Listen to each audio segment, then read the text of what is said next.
Thank you very much. Thank you. Well, this is my first public speech since we won the elections in February 3rd. And some people back home said, why did you choose the Heritage Foundation to make your first public speech? And I would say the things that the president of the Heritage Foundation just told me. This is the most influential think tank in the world right now. And El Salvador needs the support of the most influential think tank in the world. So that's why we're here. And since we always say that in February 3rd, El Salvador turned the page in the post-war era. And that's something some people say, how do you eat that? I mean, what does that mean? Everybody knows El Salvador had a war, a civil war. A 12-year-old civil war started in the 80s. It ended up in January 16, 1992, with the signing of the peace accords. But actually, we ended the war formally, but we never ended the war really. After the peace accords, the two sides of the war, one represented by Arena, and the other one represented by the former guerrilla, which then became a party, the FMLN, they continued to run the country for 27 years. They still run the country. Right now, we have in government, we have the former guerrilla in government. They will continue to rule the country till January 1st. So the real thing is that the international community forgot about El Salvador and said, okay, El Salvador signed their peace accords, they're fine now, let's go somewhere else where they need us. But the fact was that El Salvador was still living in the post-war. And everything that affected us in the war, all of the discussions that became into what we know of as a civil war are still there. The two sides, the same old discussions, the same old ideological divides. So the country needed to move forward. And one step to move forward was to end up this two-side regime, which is the same two sides that fought our civil war. So in February 3rd, El Salvador decided decisively to turn the page of the post-war era. We won by, not by double digits, but by double digits. It's more than 20 points from the second place. We won in the 14 departments of El Salvador. We won in the 14 cabeceras, which is like the 14 capitals of the states here. We won in 14 of them. Out of the 60 main cities, we won in 59. We won in all groups. We won in women, men, young, old, rural, urban, rich, poor. We even won the kids election. Really? By 61%. It's not official, but it gives you a thermometer of the future. And we won the international vote. Salvadorans voted for us 80%. 80% of Salvadorans that voted, living abroad, voted for us. And we won to all of the other parties combined. If you add up all of the other parties, they will stay way shorter than what we achieved on February 3rd. But the reality is that we got a big win. But at the same time, there's still a lot of power in the two sides that made the Civil War. They still control the National Assembly. They still control many of the institutions that make our government work. And that's the way a democracy works. But at the same time, this is one of the challenges we'll have to face if we want to move the country forward and we want to really turn the page of the post-war era. Now, there's something very important, and that's why we're here. El Salvador's relationship with the United States has eroded in the last 10 years. By matters of ideology or by matters of lack of pragmatism, we just forgot that we have a third of our population in the United States, that we use the US currency as our own currency, that 80% of our exports come to the United States, and that 80% of our imports come from the United States. So we weren't making the right decisions. Now we want to make the right decisions, and we want to improve our relationship with the United States as best as we can. How? Someone will say. And actually, we have so much in common. We want the same things that most Americans want. We think 90% alike of what American thinks. And if you see, we enjoy things like free enterprise, limited government. We like freedom of speech. We like democracy. Actually, if it wasn't a democracy, we wouldn't be here. And it was because of a great international observancy of the elections that we didn't have a widespread fraud that would have prevented us from winning. So now the challenges that we face can be solved with the same recipe that were solved here in the United States. I've always said that Washington is my favorite city in the United States.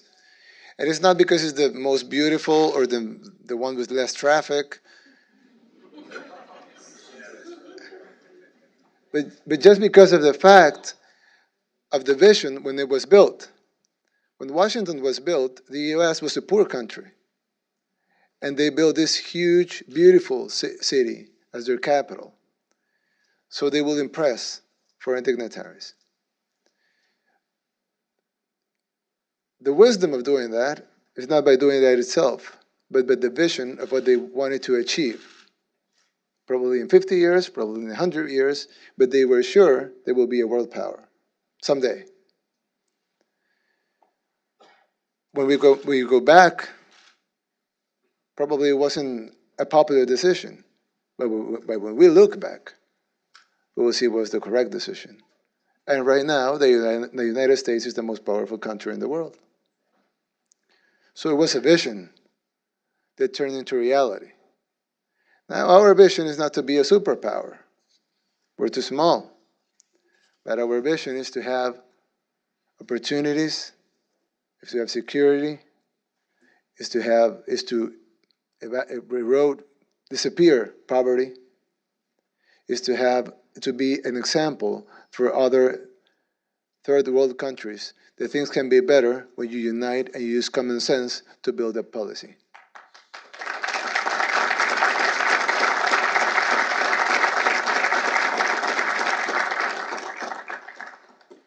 So we want to look towards the future. And like I say to some government officials we have been having meetings with, we just had a meeting with the president of Mexico. When they ask us, what do you need? We can send you aid. How much aid do you need? Or are you expecting us to increase our aid? And I said, no, we're not expecting you to increase your aid. If you actually want to end it, we're fine with it. We don't want to be We don't want to be aided. We want to do business with you. If the US will buy 1% of the coffee it consumes, we will not be able to grow so much coffee for that demand. If the United States will buy 1% of its sugar to us, we will not be able to produce so much sugar. So the reality is that the US can send us $1 billion in aid, but that won't make a real difference. But if the United States starts doing business with us, that will really make a real difference that is solid and that will create real jobs. Now, Salvadorans are very, very hardworking people. And of course, any president of any country could come here and say the same thing, right? But this is true. Salvadorans are very, very hardworking people. So when we speak about immigration, for example, we have a common ground. You could, when you talk to somebody, or when you try to make a deal with somebody, you could you could focus on your differences, or you can focus on the common ground. If you focus on your differences, you will fight. If you focus on your common ground, on the common ground, then you'll find solutions. Now we have common ground. We know the origin of immigration is lack of opportunity and violence in our countries. That's the origin of 90% of our immigration. The rest is professional immigration or investment immigration.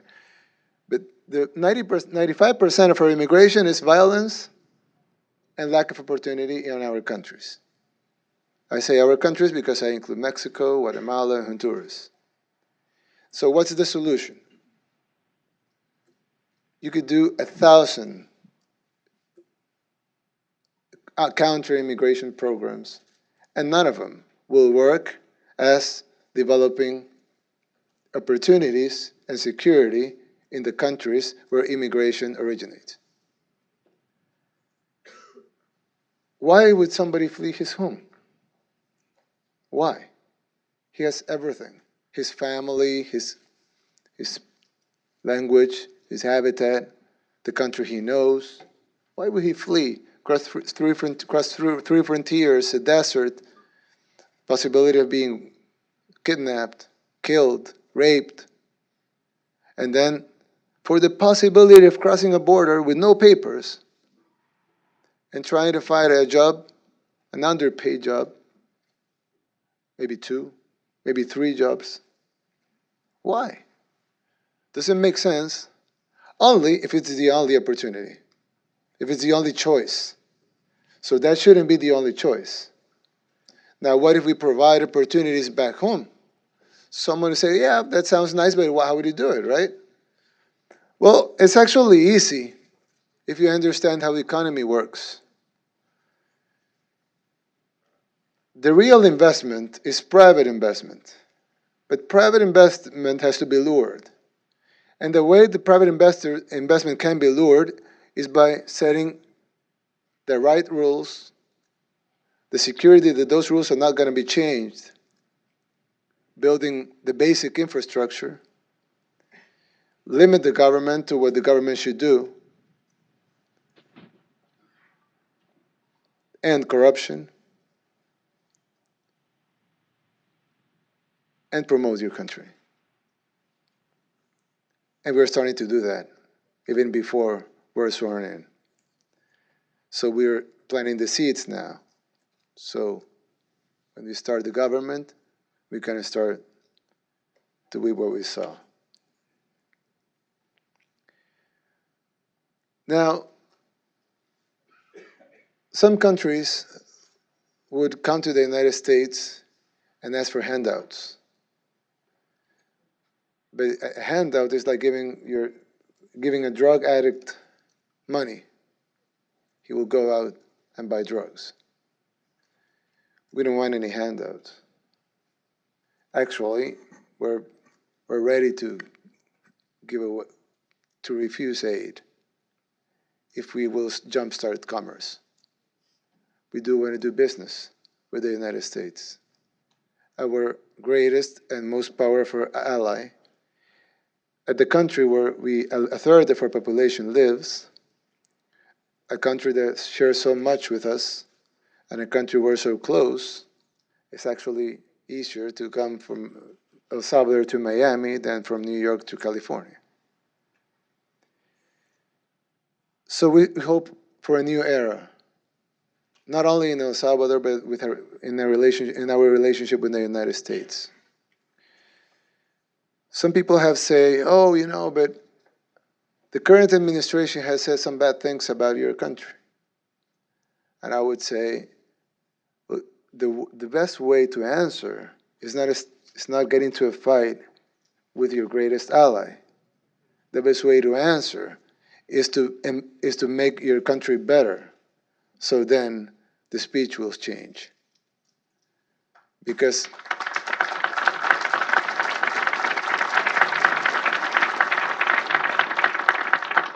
when we get mad at somebody criticizing us, we're not looking to ourselves. I mean, we're not looking back to our country and say we should start criticizing our country ourselves so we can better. Nobody can get better at something if they don't accept they're doing things the wrong way. So we want to start to do the things the right way.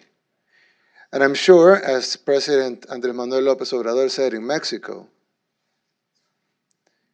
the only way we'll stop immigration is if we create opportunities. And he said he is committed to end immigration before his 6 year term. So I would say that we are committed to stop immigration before our 5 year term ends.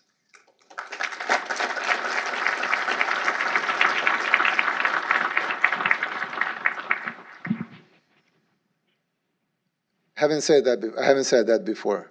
And I will say something that is also new. We're committed to stop 100% of the drug trafficking that comes through El Salvador to the United States.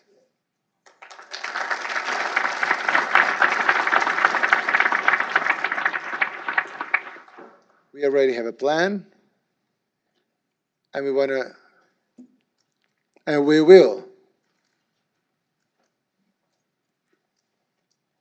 will make that plan work, and we will show the rest of the countries that if you put your will into something, if you put your resources into something, if you use common sense, and if you stop corruption, things can be done fast, and you can become an example for the other countries to do the same.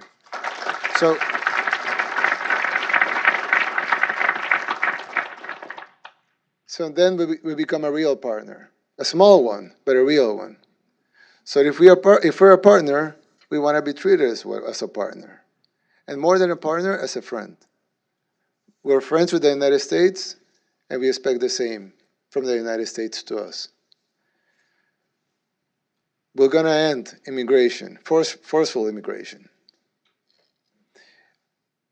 and we expect the United States to help. Not because they're going to send us aid, but because it's a common interest. We want our talents to stay in El Salvador, and we want some of the talents to come back to El Salvador.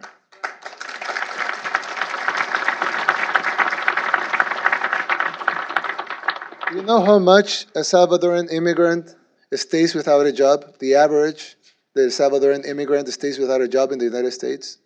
The amount of time? 12 hours. That's World Bank info. The average Salvadoran family earns $80,000 a year in the United States. Why? Because they're hardworking. They can work 2, 3 jobs. We want them people back.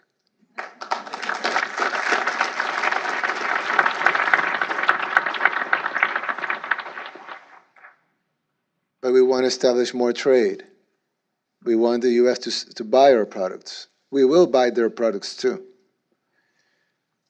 We can be small, and we cannot a small dent in the U.S. economy, but we could be an example of the relationship that the U.S. could have with other countries, and how a small country, which is in the third world, some say it's a developing country, some will say it's not developing.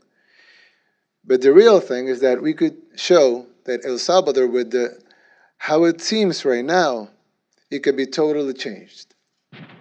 If you turn on TV, if they're talking about El Salvador, they will be talking about gangs, violence, caravans, corruption. In 2 years from now, you will put the TV on, you will see El Salvador, they will talk about surf, tourism, jobs, economic growth, a partner and an ally of the United States. So perception will change because reality will have changed. Now, I think it's in the common interest of everybody, And we have shared this with U.S. officials of the current administration, but also with senators, with Congress people. And they have all the same goals. So why not take advantage of having the same goals? Actually, not achieving this will be a huge failure for us. So we have to achieve it. And like I said, just a couple of minutes ago before entering here, I said, when I'm out of office, I'll be 42. I don't know what I do then.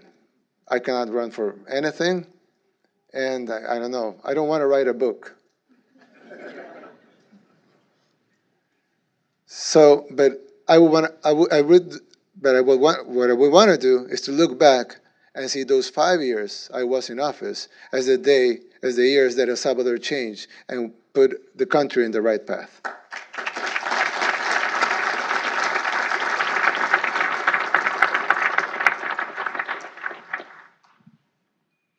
It sounds impossible, but it's not. And with the help of God, with the help of our allies, and with the help of all Salvadorans, even the ones in the opposition, especially the ones in the opposition, I'm sure we can make El Salvador an example for the world. Thank you very much, and I'm willing to answer some questions. Thank you She's so the much. boss. Thank you so much for the remarks. And thank you so much for the new announcements and the new commitments. Hold on, I think I'm a little too close to your microphone. Let me walk away. On countering corruption, immigration, and economic development. I mean, these are issues that have broad bipartisan support. So I'm sure everybody in the audience and everybody watching online is, and pretty very much enjoyed them. So we have about 20-ish minutes for question and answers. Please, if when I call on you, if you could state your name, the organization you are affiliated with, and please keep your question in question form. The only person making remarks today is the president-elect. So let's see, the gentleman right here with the red tie. And also please wait for the microphone to come to you. Thank you. Thank you very much, Mr. President. Bosco Martí, Executive Director for Mexico and Dominican Republic at the Inter-American Development Bank. You just visited Mexico. You had a great meeting with President López Obrador, and you have both envisioned that as a priority of domestic and foreign affairs to address these root causes of migration. So migration is not a necessity, but rather a decision. How do you envision this partnership with Mexico and your neighbors, and what role you think that the international financial organizations such as the IDB or the World Bank can play a role in this? Thank you very much. Thank you. I think the biggest shame a country can have is having its own population fleeing. So when we see migration, we see it as somewhat like a normal thing, and the U.S. should take all the people that are fleeing our country. But the fact is that we should be ashamed of that. I mean, why people are fleeing our country? People should be proud to be in our country, to find opportunities there, to not be threatened that they will be killed if they stayed. So I think President Obrador and I, we both share that we cannot allow this to happen anymore. And of course it will be a process, but we want to be a fast process. And we want to end immigration. I mean the forceful immigration, of course, was just 90% of it. We cannot allow our countries, and a huge, rich country like Mexico, for example, cannot allow its population to be fleeing because of lack of a job. So we will invest in several issues for creating jobs in the rural areas in the south of Mexico, in Guatemala, in Honduras, in El Salvador. We will invest in education, in safety, in lower the crime rate, in lower drug trafficking. We'll invest in infrastructure, in productive infrastructure like railroads and ports and bridges and schools, things that will have a return, economic return or social return. We'll invest in energy projects, and we'll invest in the areas that investment has been neglected for the last 30, 40, or 50 years. So we're very confident that if we, why together? We could do it separately, right? But if we want to achieve real results, we have to fix the four countries. Now I can speak for El Salvador, and I can only speak for El Salvador. I can only speak a little of Mexico because I just spoke with the president. But the fact is that we have to change the way we're thinking about immigration. I think we have to stop looking for some if it's someone else's fault. It's our fault, and it's something that we have to fix, and it's something that we can fix. And the IDB or the IMF and the World Bank or any development bank, they're eager to invest in this. They want to do it. They have studies over studies. Information is everywhere. We have all of the information we need. The capital is there. The human capital is also there. The land is there. The common sense is there. I think what we have been lacking all of these years is common sense, the political will of doing things, some vision. You don't need a huge vision, but some vision, and too much corruption.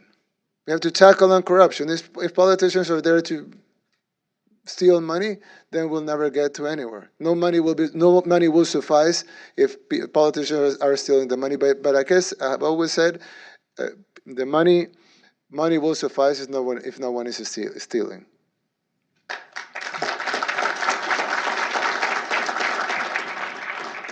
And let me jump in here really quick and take moderator's prerogative. How do you plan on stopping politicians in El Salvador from not stealing money? Like how do you think that can be done?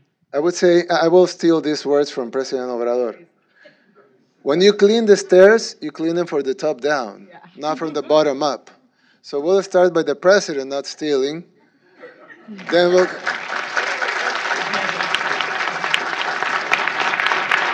go on for our cabinet members not stealing. I cannot put my hands on fire for the 3,000 confidence positions that we have to fill in the government, but I can put my hands on the fire for the people that we're going to put that will check that nobody is stealing, and if someone is, we'll bring him to the authorities, and we'll send all the documents and all the proofs and let the authorities do their job. But we're not going to let people steal in the government, and we're going to put our own agency inside the government, and we're also calling for an international commission to help us in fighting corruption.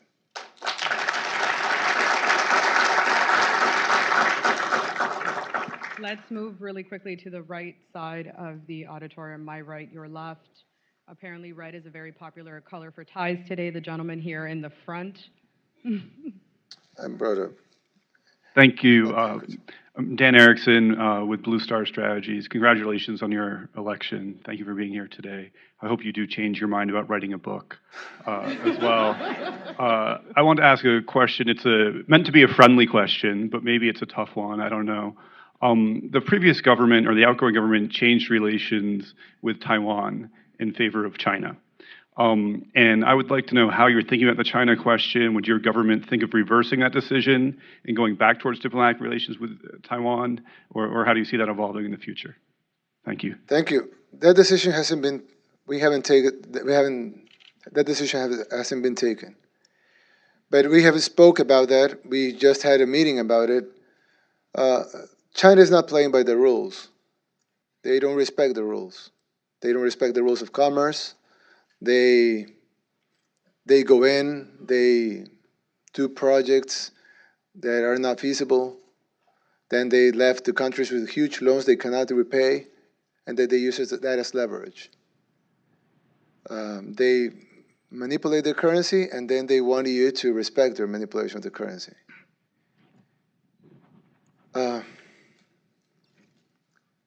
They are not a democracy, which, I mean, there's not the only not democracy in the world, but they meddle into your democracy.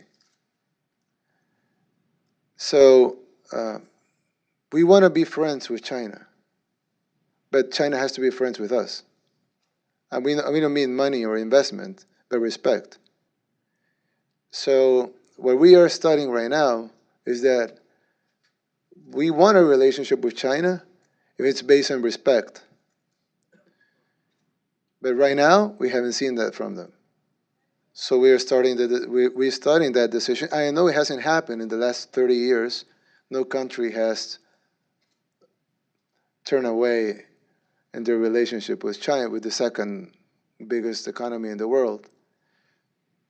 And they say, in the meeting that we have earlier, they say, uh, like, you, you need a little courage to stand to China. But the fact is that we're not standing to China. We're just demanding respect. And if they respect us, we can have a relationship with them. If they don't respect us, we cannot have a relationship with them, even if they are the second biggest economy in the world.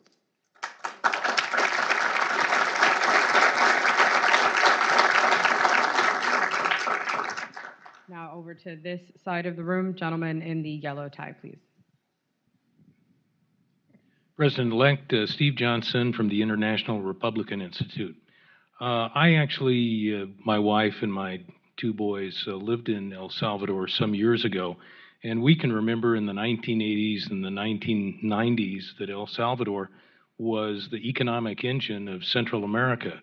And you mentioned jump-starting the economy with increased trade with the United States, but part of that involves building capacity within your own country and recuperating the manufacturing and the innovation and the creativity that your country once had. As a businessman yourself, how would you do that? By letting the people that can do it, do it. One thing that governments tend to get confused is to thinking that they can create all that creativity and productivity, and they can't, just because of the fact that the way the government works. Government is supposed to facilitate that people have their own creativity and ingenuity, and they jumpstart the economy. For example, right now, we have in a bottleneck almost $10 billion in investment in El Salvador. So we just have to remove the bottleneck, and $10 billion will flow. Right now, OPEC, which we have a meeting on Friday, has pledged to invest $5.8 billion in the three countries of the Guatemala, Honduras, and El Salvador. So you get a chunk of it. 1 billion, 2 billion, it depends on your project. It depends on the project of the private sector that want to invest in El Salvador. So these are loans for the private sector, not for the government. So government must provide some things. For example, we want to promote surfing. We have one of the best surfing beaches in the world, but we don't have the infrastructure. So hotel chains cannot go because they don't have sanitation of water, they don't have good roads, they don't have good electricity. But we already have the most difficult things to have, which are the waves. To build a road, some power line, and the water sewage, I mean, that should be common sense. We can do that. And let the hotels and let the restaurants and the surf shops and the diving shops, let them have their own creativity to put their businesses there and grow and fight for the clients, and let the business sector do what the business sector does, which is grow the economy, hire people, invest more if they do good, do good things and try to be more creative so that they get the clients that they want to get. And now in an international market, 1% of the international market is more than El Salvador's capacity. So of course it will be a success. So if anybody wants to invest in surfing, hotels, or anything, we will have a boom in tourism. And of course it will require some government investment, like everything, police, security, but we'll do that. And at the end of the time, I'm sure that tourism will be a booming industry in El Salvador. And a couple of years from now, you will start saying again that El Salvador is the motor of Central America.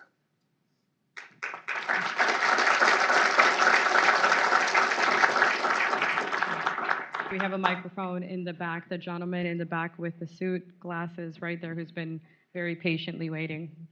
Thank you very much. Alexander Kravitz from Insight. Thank you for your remarks, Mr. President-elect. As As a Salvadoran, I want to congratulate you on your remarkable, indeed historic electoral win. And I think that even Salvadorans that did not support you in the election, you have generated great hope and expectations that you will be able to move El Salvador in a new direction, as you said, and all support you in that. I have two questions, one about El Salvador, one about your visit here. We Are you only going to have be time for one question, just to be considerate of the audience. One question. So I'll go to the second question about El Salvador. Would you be willing to consider naming former government officials or former officials from Arena or FMLN administrations to your new cabinet? Thank you. More than that, I think it's important that if we want to turn the page in the post-war era, we have to turn the page. We have to start turning the page ourselves. So if we start to fight with our former electoral adversaries, then we're not giving the example. So on Monday, actually on Monday, I'm meeting with the president of Arena to find some common ground in the National Assembly. I bet we have 100 things we don't agree on, but I bet we have 200 things we do agree on. So let's keep the 100 things we don't agree on for later, and let's approve the 200 things we agree on Monday. So right now we haven't taken decisions of the cabinet, but of course there's capable people in the right and the left. And for us, I think we transcend, our movement transcends ideology. I mean, I don't consider myself on the right or the left. I just think, if you ask your kids, do they consider to be on the right or on the left, they will say that. I don't care. So they want pragmatism, they want solutions. I mean, fighting against corruption, is it from the right or the left? I mean, it's just common sense. We have to stop politicians from stealing money. Investing is from the right or the left. Everybody wants investment, private investment. It's on the right or the left. Well, we could say right if you consider the left like communism, right? But is it liberal or progressive or conservative? I mean, everybody wants private investment. So we really want to focus on the things that we share and not focus on the things that we disagree. And of course, there's very capable people in the right, and there's capable people in the left, there's capable people in the center, and there's capable people that have never been in politics because they have never trust politics. But now they're beginning to try and trust and be confident that our country can improve and be better. So of course, all on board. If there's good people that want to serve their country, jump in.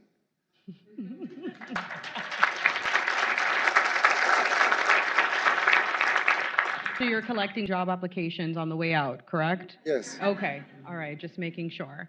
We have a gentleman here. They are not very well paid, though. No. And they're not allowed to steal. So it's a kind of a sacrifice, but you're allowed to sacrifice. There you go. I think the gentleman right over here. Thank you.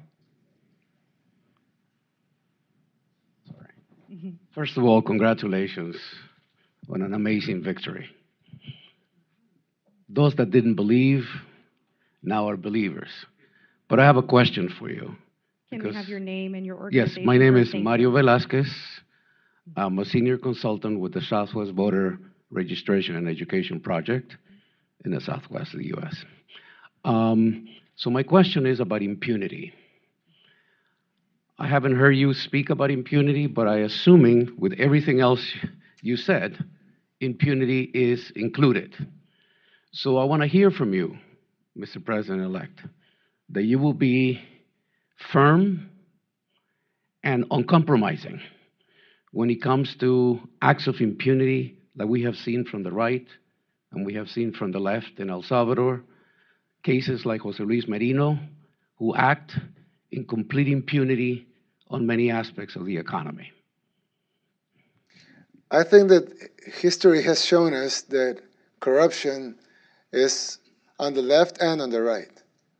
We have seen these examples in the 20 years Arena governed, and we have seen the same examples in the 10 years FMLN governed. We will not tolerate impunity. And that's a fair answer. We'll not tolerate impunity, we'll not tolerate corruption. And we are so committed to that we are calling for an international commission to help us do it. Why? Because an international commission is at a lesser risk to be corrupted than a national one. Because they come from another place. They didn't have connections in in our country, and they have a clear mandate and legitimacy. So we're calling for an international anti-corruption and anti-impunity commission to come to El Salvador, and of course we're not going to protect anybody. And not you mentioned names from one party, but if it's from our party, it's the same. No corruption and no impunity, no matter where it comes from.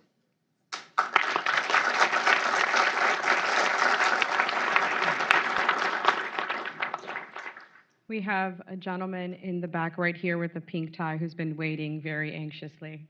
Thank you. Congratulations, Mr. President-elect, on a very historic and unprecedented break of the bipartisanship in El Salvador. I have a question. My name is Saul Diaz. I am a radiation therapist at Mary Washington Healthcare. And my question to you comes from the comment that you made that Salvadorans are one of the most hardworking people that you know. And I could not agree more on that statement. My question to you is, what will your administration be doing to try to attract all the talent that has unfortunately left the nation in terms of coming back and contributing to the economy and the society itself? I left the country due to the lack of opportunity my family and I did when I was a child. And through all adversity, I have fought very hard, and I am now a professional in the healthcare industry.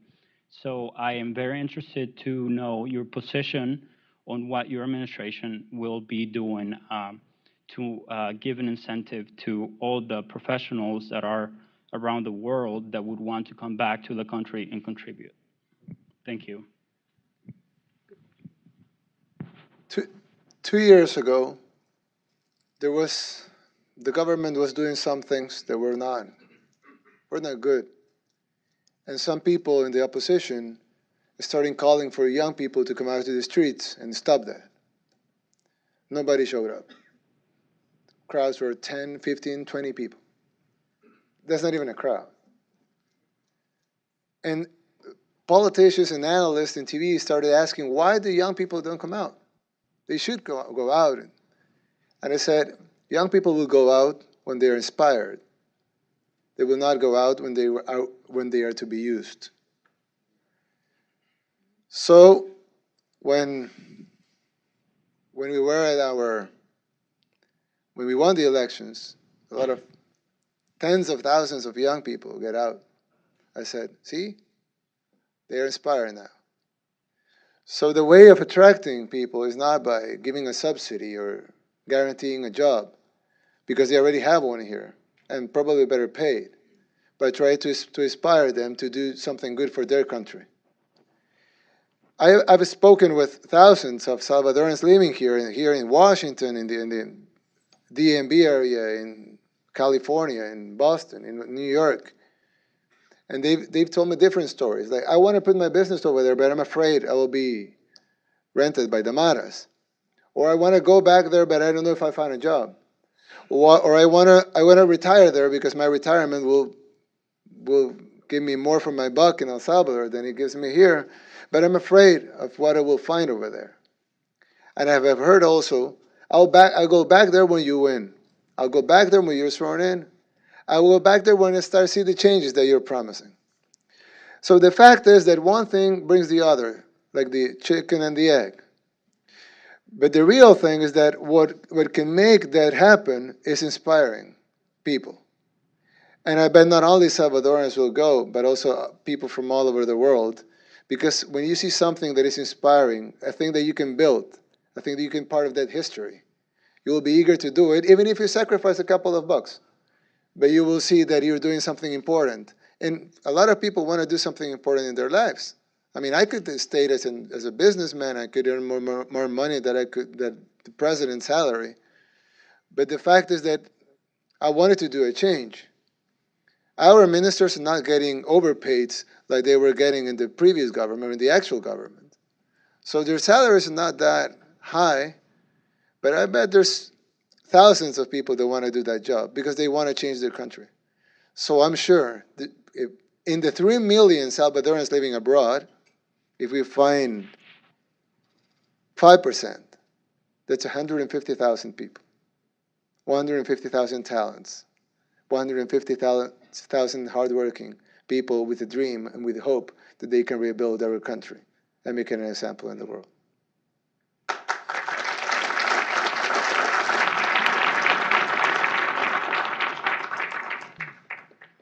All right, we have time for one more question just to keep things running on time today. And I'm trying to think who are the hands that have been up for a while. The gentleman there in the pink tie. Yes, the woman has the voice. You chose Thank you. I really? Yeah. I am so sorry. I did not mean to do that on purpose. So, sir, I'm so sorry. Very Thank well. you very much for I appreciate that. Thank you. Thank you very much. So, right here. Yes. Thank you. Let's do that.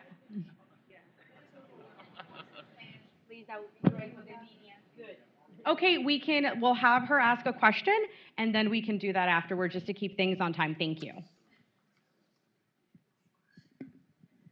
Hi, thank you. My name is Alessandra Clara, and I'm a consultant on corporate social responsibility. And I have a master's in social entrepreneurship.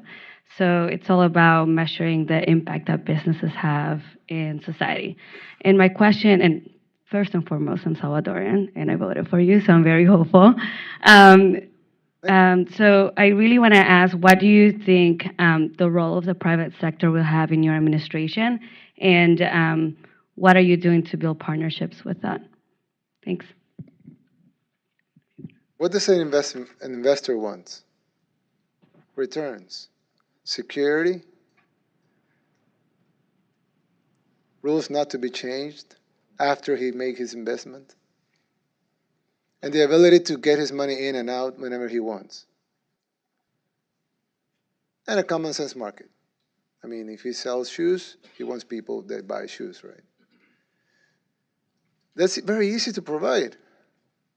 And right now we live in a world where, for example, Central America, Nicaragua is in such troubles. They lost 40,000 jobs. They just lost 40,000 jobs. Guatemala is in a political turmoil. Also Honduras. If I wanted to invest in Central America, I would invest in El Salvador. And if we have the right rules, people are confident that we're not changing them, we increase our security, our physical security, and we change the topic of the conversation. Because right now, conversation is caravans, is immigration, maras.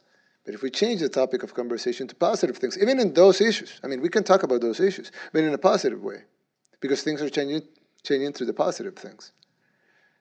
I'm sure, and this, I mean, mark my words, I'm sure we will have a boom in private investment in El Salvador in the next months, just by showing our willingness to work with them and our acceptance of the importance of private sector investment.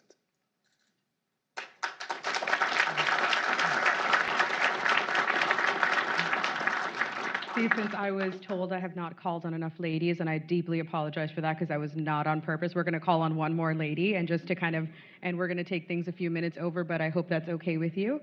I think we've seen, yep, right here in the front with the blazer, thank you. And she will be our final question for today. Thank you. Yeah. Thank you.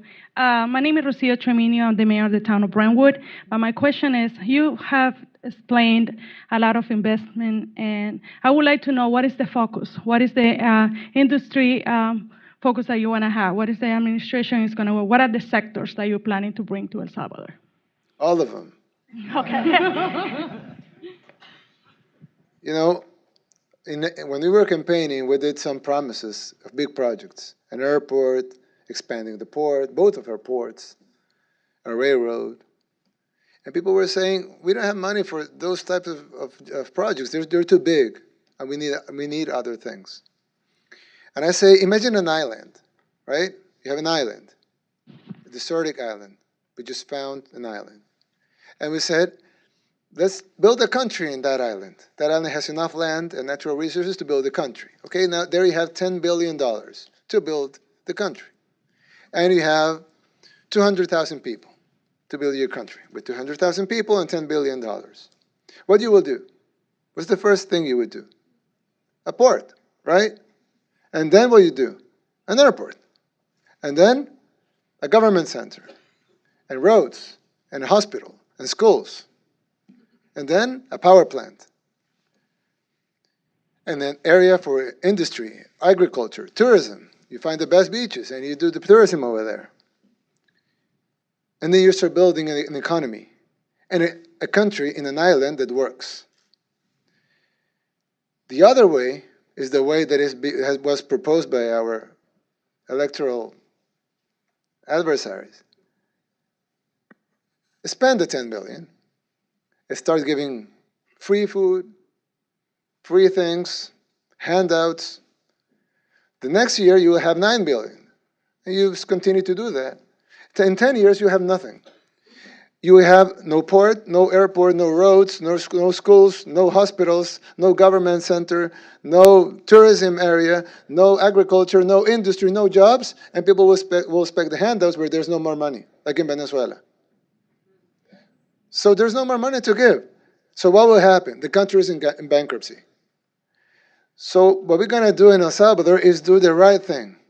Of course, the example I just did is an small example. You have to scale. But what we're going to do is the common sense thing. We need a railroad. It's ridiculous to go from La Unión to Huachapan. You take 8 hours. I mean, you should take 1.5 or 2. So we will build the things necessary for a country to work, and the investment will flow. Who said this? Kevin Costner? Build it and they will come? Yeah, we'll build it, they will come. Okay, the founder of Wendy's then. I'm pretty sure that's the first time at a Heritage event where we're closing on either a Kevin Costner or a Wendy's founder quote. But with that, sir, on behalf of the Heritage Foundation, we deeply appreciate you coming here and delivering your remarks. I mean, I can tell you this, I've been at Heritage about 5 years. This is the largest crowd I have seen because we also have an overflow room downstairs, and we have thousands of people watching online. So if everybody in the audience can please join me in thanking the President-elect for this fantastic event.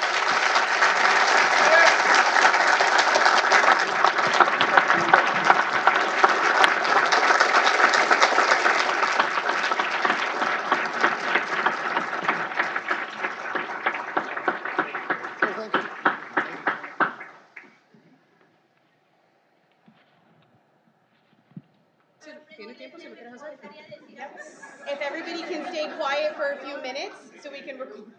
You want to do it outside or right here? Here is fine, yeah, because the system's connected. Right here? Okay, so we just need everybody to be quiet then. So then how about everybody take a seat and let's be quiet for 2-3 minutes and we can do that, if you guys don't mind? Awesome, thank you. There you go. So just, he'll deliver a 2-3 minute remark in Spanish, and we'll just go. Las dos cosas vienen de la mano. En El Salvador hemos tenido, según cálculos no míos, pero según cálculos que están ahí, incluso en libros y en escritos y en estudios, en El Salvador solo en el tiempo de Arena se perdieron del Estado en malversaciones, robos, etcétera, más de 37.000 millones de dólares. 37.000 millones. Si le sumamos los 10 años del FMLN, no pudiera cuantificarlo porque no hay nadie que haya hecho un estudio, pero imagino que serán otros cuantos miles de millones más. Según el plan El Salvador Seguro, se necesitan 1.000 millones de dólares para poder asegurar El Salvador. Eso es 40 veces menos de lo que se han robado los corruptos. Entonces, no es que nuestro país no tenga dinero para combatir el crimen, es que nuestro país, el dinero que teníamos para combatir el crimen se lo robaron. Ahora no vamos a llorar sobre la leche derramada, pero el ingreso sigue estando ahí y pues ahora podemos poner el dinero de la gente, trabajar para la gente y combatir la criminalidad en 3 formas. La primera es con la prevención, compitiéndole a los jóvenes a las pandillas, para que los jóvenes tengan una oportunidad mejor que entrar a la pandilla. El ingreso promedio mensual de un pandillero es de $300 al mes. No es difícil para el Estado mejorar eso. Nosotros podemos hacer oportunidades para que nuestros programas de deporte, de cultura, de arte, de becas, de educación, de empleo, etcétera, de oportunidades, de poner una empresa, sean mucho más atractivas que entrar a una pandilla que los maten.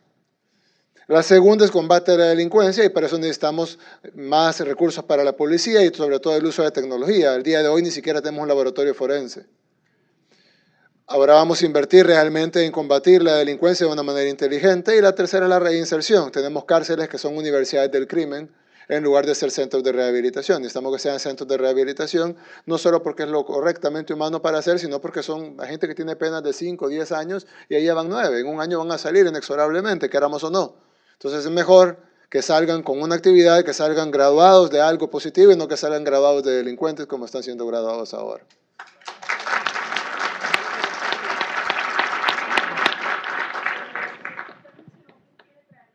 Internacional para empezar a trabajar, mencionó una comisión internacional para comenzar a trabajar en la corrupción en El Salvador. ¿Esta comisión ya está haciendo gestiones en la OEA o por medio de qué organismo lo haría? Y segunda, ¿cómo va a empezar a votar El Salvador en temas de Nicaragua y Venezuela en la OEA? Está fácil.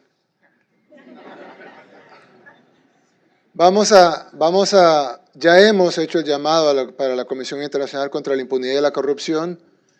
Lo bueno de una comisión internacional, como lo dije hace un rato, es de que quita la influencia o quita la mayor cantidad de la influencia que pueden tener los corruptos sobre la comisión, porque la comisión por su naturaleza es internacional.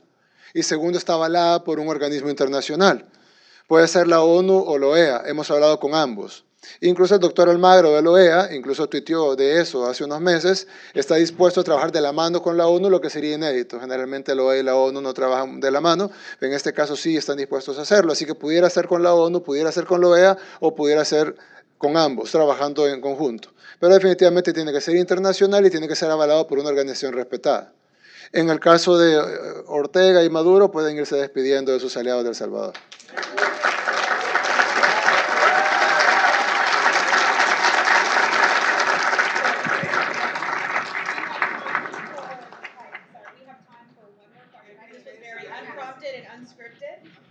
But just, I think, one more question for Spanish language media since the event was in English. And I will leave it up to the president for the credentialed media. So, You pick. I picked? Perfect. Yeah. Okay. Pick a woman. A woman, yes. So, right over here. I know. So, we have, female journalists, please raise your hand. Right over here. Let me see. I think we also had one to the right, if I'm not mistaken. Let me see. No, it's fine, guys. Give me 30 seconds. Right there? Right over there with the microphone. Thank you so Hi. much. Hola a todos. Represento Así es mi gente. El tema sobre el TPS y los Dreamers es un tema muy importante. Quería que explicara cuál es el plan para que los que están aquí ya con el TPS y el Dreamer pudieran llegar a una residencia permanente aquí en los Estados Unidos. Nosotros estamos trabajando de la mano con el gobierno de Estados Unidos. Hemos recibido delegaciones de senadores, de congresistas, de los dos lados del aisle. Estamos trabajando con los oficiales del gobierno de Estados Unidos. Yo creo que es más fácil, estoy seguro que es más fácil solicitar algo desde la posición de un amigo y de un aliado que está colaborando y no de la posición de un enemigo, como ha sido los últimos 10 años. Yo estoy seguro de que vamos a encontrar alguna solución que sea de beneficio para todos. Lo que sí tenemos que cambiar es nuestra mentalidad de pedir, pedir y pedir sin dar. Tenemos que empezar a hacer un quid pro quo. Igual que cualquier amistad, igual que cualquier relación, incluso de pareja, no se puede pedir si no se da. Entonces nosotros queremos empezar una relación con los Estados Unidos, no solo de socios y de aliados, sino de amigos. Y esto estoy seguro, porque así funciona la naturaleza humana, que vamos a recibir de parte de ellos un trato similar. En cuanto a los detalles, pues eso lo vamos a ver con ellos. Y sabiendo de que la única forma de llegar a un acuerdo sostenible en el tiempo y no estas parches temporales es que sea algo que tenga ganancia para ambos y no que sea simplemente una forma de llegar y pedir como siempre se ha hecho. Pero estoy seguro que vamos a encontrar algo que nos beneficie a todos. Thank you all so much. We are running about 15 minutes behind schedule, but thank you all so much for coming. Thank you so much.